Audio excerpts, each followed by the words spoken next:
जैसा कि आप सभी लोग को पता है कि बीपीएससी टीआरई 2 में जितने भी चयनित शिक्षक अभ्यर्थी हैं, आप लोग तदर्थ नियुक्ति पत्र लेने के बाद या तो आवासीय प्रशिक्षण में होंगे या फिर बीआरसी के माध्यम से किसी स्कूल में आपको टैग किया गया होगा, तो उस स्कूल में आप यहाँ पर होंगे। देखिए, आवासीय प्रशिक्षण को छोड़कर यदि आप लोग को बीआरसी के माध्यम से किसी स्कूल में टैग किया गया है, तो जो आपके जिला शिक्षा पदाधिकारी भोजपुर के जो आपके जिला कार्यक्रम पदाधिकारी हैं, उनके तरफ से यहाँ पर क्या है कि एक विद्यालय का निरीक्षण किया गया। तो इस विद्यालय में जितने भी बीपीएससी टीआरई 2 में आप लोग यहाँ पर हैं और बीआरसी के माध्यम से आप लोग को स्कूल में टैग किया गया था, तो उस स्कूल का यहाँ पर निरीक्षण किया गया जिला कार्यक्रम पदाधिकारी और इनकी टीम की तरफ से। तो जितने भी यहाँ पर शिक्षक या फिर शिक्षिकाएं थी, सभी लोग यहाँ पर अनुपस्थित पाए गए, जो कि यहाँ पर इनका नाम जो है वो दिया गया था और यहाँ पर आपके विद्यालय का नाम जो है वो दिया गया था। और नीचे आप यहाँ पर देखेंगे तो इन सभी लोगों से यहाँ पर स्पष्टीकरण जो आपके जिला कार्यक्रम पदाधिकारी हैं उनके तरफ से यहाँ पर मांगा गया है। और यहाँ पर आपका जो जाँच किया गया था, निरीक्षण किया गया था 2 फरवरी 2024 को सुबह 10 बजे, और जो आपके जिला कार्यक्रम पदाधिकारी या फिर इनकी टीम के माध्यम से विद्यालय का निरीक्षण किया गया। तो निरीक्षण के समय जितने भी यहाँ पर शिक्षक या फिर शिक्षिकाएं थी,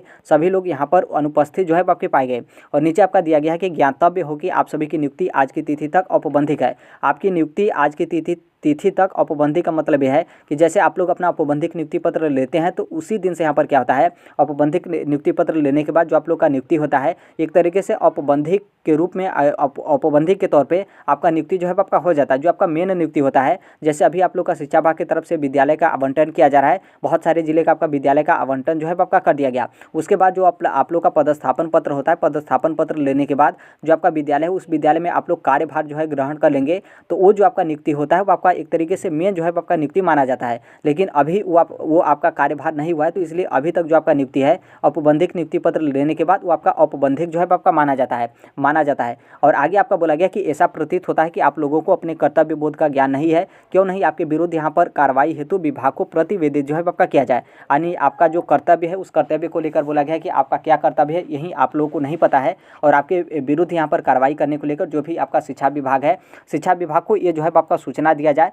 हालांकि ये जो आपका सूचना है, ये आपका जिला कार्यक्रम पदाधिकारी तक ही ये आपका था। उनके तरफ से यहाँ पर बोला गया कि आपके विरुद्ध कार्रवाई को लेकर जो आपका शिक्षा विभाग है, उनको ये जो है आपका सूचना सबमिट करने को लेकर कि क्यों नहीं उनको जो है ये सभी आपका जो सूचना आपका दे दिया जाए कि आप लोग विद्यालय में इस तरीके से अनुपस्थित जो है पाए गए। और यहाँ पर देखेंगे तो स्पष्टीकरण सबमिट करने को लेकर बोला गया है। 2 फरवरी को आपका जांच किया गया था, तो 2 फरवरी को ही यहाँ पर शाम के 5 बजे तक स्वयं आपको उपस्थित मतलब जो आपके जिला कार्यक्रम पदाधिकारी कार्यालय में उपस्थित होकर आपको अपना स्पष्टीकरण जो है वो देना है कि क्यों आप लोग यहाँ पर विद्यालय निरीक्षण के टाइम पर अपने विद्यालय में जो है अनुपस्थित है। तो ये आप देखेंगे तो जो आप लोग का स्पष्टीकरण है, ना कोई व्हाट्सअप या फिर ना कोई मेल या फिर पोस्ट ऑफिस के थ्रू कोई स्पष्टीकरण सबमिट नहीं करना है, बल्कि स्वयं आपको जिला कार्यक्रम पदाधिकारी कार्यालय में उपस्थित होकर आपको अपना स्पष्टीकरण जो है सबमिट करना है। देखिए, ये तो आपका स्पष्टीकरण को लेकर 2 फरवरी 2024 का ही ये आपका पत्र था, जो आपके आरा के जिला कार्यक्रम पदाधिकारी हैं उनके तरफ से। लेकिन ये तो आपका बीत चुका होगा 2 फरवरी। अब पता नहीं वो जो शिक्षक या फिर शिक्षिकाएं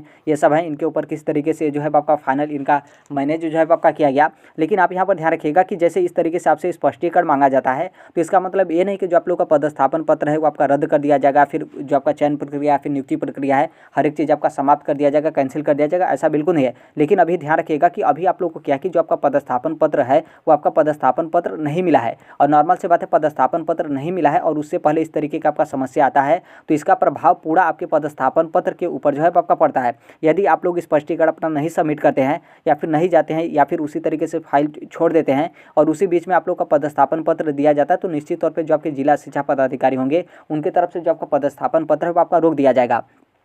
क्योंकि यहाँ पर आप लोग सोचेंगे कि मेरा विद्यालय चेंज हो जाएगा, बीआरसी मेरा चेंज हो जाएगा। तो देखिए, यहाँ पर जो आप लोग का बिल्कुल जो विद्यालय हो या फिर बीआरसी वो तो आपका चेंज हो ही जाएगा, लेकिन यहाँ पर जो आपका जिला है वो तो आपका जिला सेम रहेगा, उसमें तो आपका किसी भी तरीके का चेंज नहीं होगा। जो भी बीपीएससी की तरफ से आप लोग को जिला आवंटित किया गया, वहीं जिला में आपको कोई ब्लॉक हो या फिर कोई भी विद्यालय हो वो आपको यहाँ पर आवंटित कर दिया जाएगा। तो जो आपका जिला कार्यक्रम पदाधिकारी हो या फिर जो आपके जिला शिक्षा पदाधिकारी हो, वो तो आपका सेम ही रहेगा, उसमें किसी भी तरीके का आपका दिक्कत नहीं है। तो वहीं जो आप लोग का पदस्थापन पत्र दिया जाता है, तो वहीं पर आप लोग का दिक्कत हो जाता है और वो लोग वहीं बोलेंगे कि आपका जो समस्या फिर स्पष्टीकरण जब आप लोगों से मांगा गया था, तो उस स्पष्टीकरण को आप फाइनल करिए, उसके बाद ही आप अपना पदस्थापन पत्र जो है वो लीजिए। अब फिर उसके बाद आप क्या करेंगे, जब आप लोग का पदस्थापन पत्र रुक जाएगा, तो जो भी आपका जिला शिक्षा पदाधिकारी कार्यालय हो या फिर जिला कार्यक्रम पदाधिकारी कार्यालय हो या फिर जो आपका बीआरसी है, आप इसका गोल गोल चक्कर लगाएंगे, उसके बाद ही तो आप लोग का पदस्थापन पत्र दिया जाएगा। तो आप यहाँ पर ध्यान रखिएगा कि जैसे अभी जो पीछे आप लोगों ने 1-1.5 महीने आप लोग बिता दिए, ठंडी का पूरा मौसम था,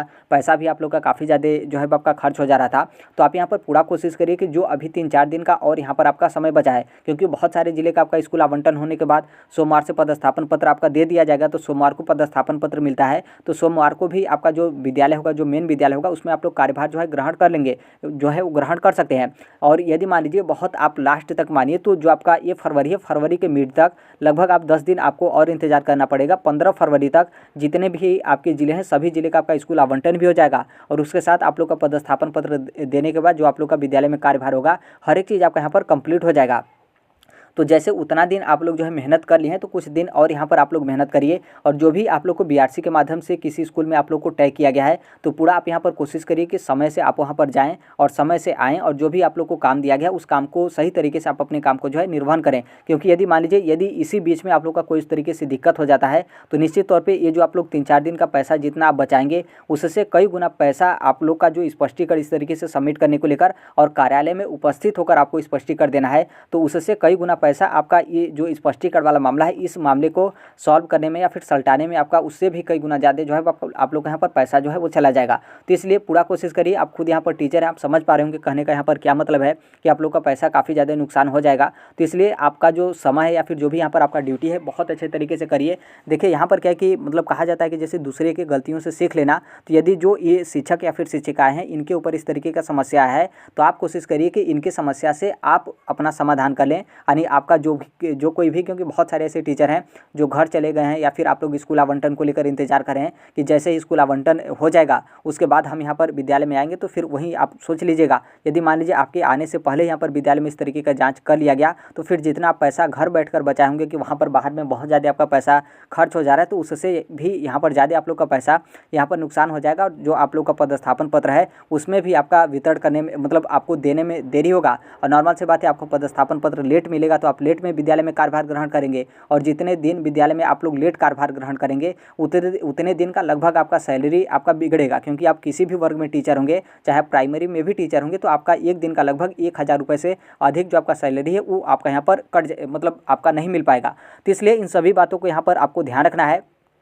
क्योंकि बहुत सारे इस तरीके से टीचर हैं। तो अब यहाँ पर इनका समस्या का समाधान अब पता नहीं किस तरीके से हुआ, कि इनका जो स्पष्टीकरण हुआ आपका फाइनल कंप्लीट हुआ, या फिर उसी तरीके से ये आपका मामला जो है वो पेंडिंग आपका यहाँ पर पड़ा हुआ है। और एक चीज़ यहाँ पर ये भी है कि जैसे आप यहाँ पर देखेंगे कोई आपका उस तरीके का लेटर या फिर कोई पत्र होता है जिसमें आपका डायरेक्ट रहता है कि आपको यहाँ पर इस तरीके से कार्रवाई किया जाता है, तो वो आपका पत्र आपका अलग बात रहता है। लेकिन कोई भी पत्र में आपका पत्रांक जब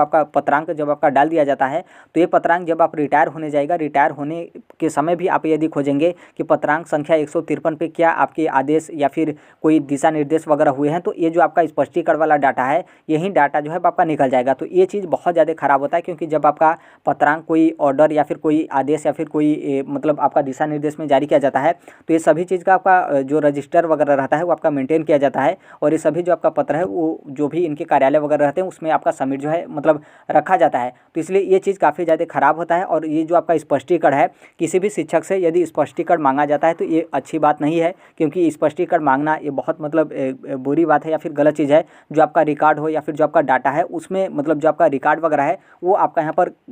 एक तरीके से देखेंगे तो काफ़ी ज़्यादा धूमिल या फिर मतलब उसमें जो है आप लोग का दिक्कत जो है वो करता है। तो इसलिए इन सभी बातों को आपको ध्यान रखना है। जो भी आप लोग का इतना समय आप लोग अपना किसी भी तरीके से बिताएं, तो कोशिश करिए कि कुछ और यहाँ पर समय जो है वो बिता लीजिए, क्योंकि 15 फरवरी तक सभी जिलों का स्कूल आवंटन होने के बाद आप लोग का जो पदस्थापन पत्र है मिलने के बाद जो आप लोग का विद्यालय होगा, उस विद्यालय में आप लोग का कार्यभार का जो प्रोसेस हो या फिर जो भी आपका प्रक्रिया है वो आपका यहाँ पर कंप्लीट जो है वो करा लिया जाएगा। बहुत अच्छी बात है कि यहाँ पर क्या है कि जैसे आप लोग अभी औपबंधिक नियुक्ति पत्र लेने के बाद बीआरसी के माध्यम से टैग हैं, तो यहाँ पर बस आप लोगों से स्पष्टीकरण मांगा गया है। और यदि मान लीजिए आप लोग टीचर बन गए होते और जो आपका सैलरी वगैरह वो भी आपका चालू रहता, तो निश्चित तौर पे जो आपका सैलरी है वो सैलरी रोक दिया जाता। और आप सभी लोग को पता होगा, बाकी बहुत सारे ऐसे टीचर हैं जिनका सैलरी मतलब रुका हो या फिर उनका सैलरी मिल रहा हो, और इस तरीके से आप जाँच में कोई इस तरीके का दिक्कत हुआ है तो उनका मतलब आप समझ सकते हैं कि उससे भी आपका दोगुना जो पैसा है वो आपका यहाँ पर नुकसान जो है आपका हो जाता है। तो आई होप इन सभी बातों का आप ध्यान रखिएगा। और ये आपका जिला शिक्षा पदाधिकारी जो आपके आरा के हैं यानी भोजपुर के हैं, तो उनके जो आपके जिला कार्यक्रम पदाधिकारी हैं, तो उनके तरफ से ये आपका जाँच करने में इस तरीके से आपका मतलब जो प्रक्रिया है वो आपके यहाँ पर सामने जो है पकाया। तो अभी के लिए तो यही अपडेट है, बाकी जैसे भी जो कोई भी अपडेट होगा, इन्फॉर्मेशन होगा, हर एक चीज़ हम इस platform right to education India जो है शेयर कर देंगे। और अभी तक इस चैनल को सब्सक्राइब नहीं किए होंगे, सब्सक्राइब करते बेल आइकन को प्रेस जरूर कर लीजिएगा। मिलते हैं अगले नेक्स्ट वीडियो में, तब तक के लिए thank you, bye bye, take care, all the best. Thank you for listening, God bless all, thank you.